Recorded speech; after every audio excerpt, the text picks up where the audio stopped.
بص السوسته المستورده، بص التلبيس، كل واحد يجيب لك حتتين يطلع يقول لك انا وانا وانا، وكلها عماله بتقول. اتفرج يا سيدي على التشكيل، اتفرج على الطباع، اتفرج على الحته، شغل براندات، شغل مستورد. جايب لك تشكيل جواكت مستورده ملهاش حل. اتفرج على الحته عامله ازاي، بص على التفاصيل، ماشي، بص على التلبيس. افرجك حاجه لاول مره بعملها، ان انا البس لك الجاكيت. اتفرج على التفاصيل، اتفرج على المقاس، شوف الحته عامله ازاي، بص التفاصيل، بص السوسته المستورده، بص التلبيس عامل ازاي، اتفرج على التفاصيل بتاعته. موديلات بقى ايه ما اقولكش. بص الحته عامله ازاي، بص الطباعه عامله ازاي، بص الكبسوله،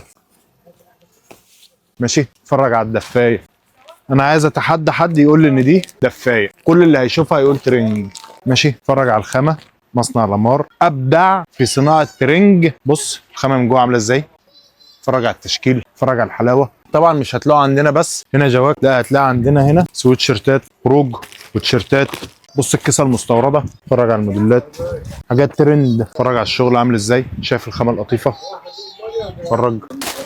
تعالى بقى، يعني يا دوبك مش هتلاقي بس هوديات ميلتون، تلاقي عندك بناطيل الميلتون، خامات القطن، تلاقي عندك تشكيل خامات ولا احلى ولا اروع. اتفرج على الحته، بص التفاصيل، اتفرج على التشكيل اللي جاي ده، بص على البنطلون، اتفرج شغل الاديداس.